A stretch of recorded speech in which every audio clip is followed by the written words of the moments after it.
Andrew Duncombe is a huge supporter of the Confederate battle flag, and even organized a rally for its support at the Capitol building in Oklahoma, drawing around 80–90 people. That in itself is not surprising, since Oklahoma is a southern state. In fact, when Oklahoma was Indian Territory, all the American Indian tribal governments signed treaties with the Confederate States of America, and fought in several battles inside the present borders of the state. Several weeks after Robert E. Lee surrendered the Army of Northern Virginia, Confederate Indian Stand Watie was the last Confederate general to surrender, on June 23, 1865. What surprised many about Duncombe's protest is that he is a black Oklahoman, who calls himself the Black Rebel. "We don't believe it's a symbol of racism," Duncombe said of those who were with him in support of the Confederate flag. "They're blaming the racist problems on the flag and not on the real problems of America," Duncombe told Oklahoma media. "Look at these people," Duncombe said, pointing at the Capitol protesters. "They all followed the black guy out here. Do you think any of them are racists?" Duncombe countered the arguments of a counter-protester, who insisted that the flag represents hate. Defending his fellow supporters of the Confederate flag, Duncombe responded, "I'm letting you know that all these people out here right here do not believe it's about hate, they believe it's about heritage." When news about the Black Rebel went national, the New American decided to ask Duncombe for an elaboration of his motivations in supporting the flag, regarded by many as a symbol of hatred toward African Americans like Duncombe. Duncombe told us that we need to deal with the heart of the problem, not go off on an object. He contended that the flag is more about Southern pride and heritage, although conceding that there are some who'd use it as a racist symbol. He rejected the contention of those who say the South is equivalent to racism. "I have lived in Oklahoma most of my life.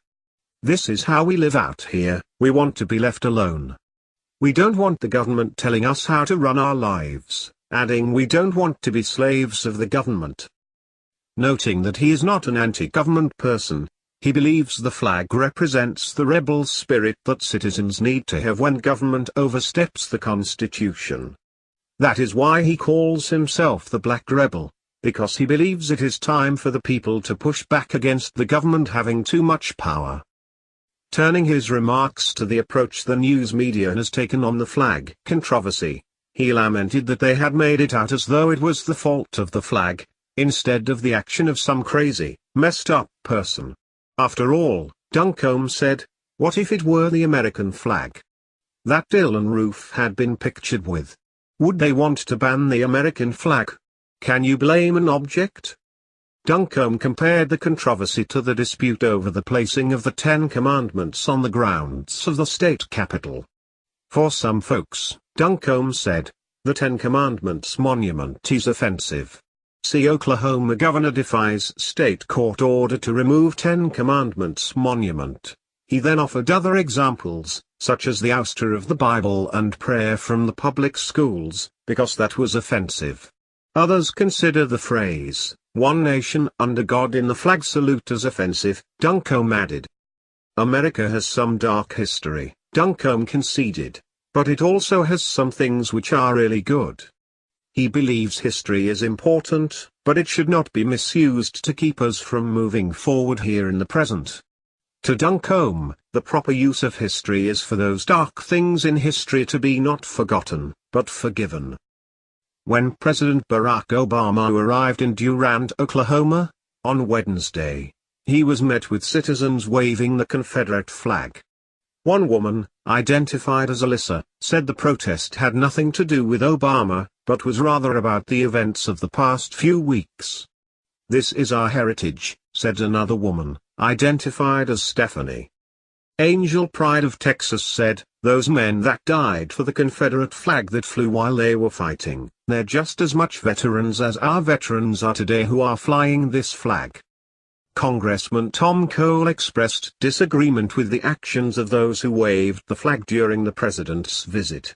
Cole, a Republican who represents Oklahoma in the House of Representatives, said he was shocked and disappointed by those who showed up to wave Confederate flags soon after President Obama arrived in Oklahoma. Cole, who scored 50% on the latest Freedom Index, published by the New American magazine, added, "Their actions were not only disappointing but incredibly disrespectful, insensitive and embarrassing to the entire state." The office of President of the United States is deserving of the respect of all Americans, regardless of how deeply we may disagree on issues or policies. One suspects that the controversy over the Confederate flag has not ended, and the black rebel, Andrew Duncombe, may also be heard from again. When I asked if he had considered a run for public office, he laughed and said, "Some have mentioned that. But for now, his cause is the recognition of the Confederate flag, not as a racist symbol, but its use as a symbol of resistance to government which has overstepped its constitutional bounds."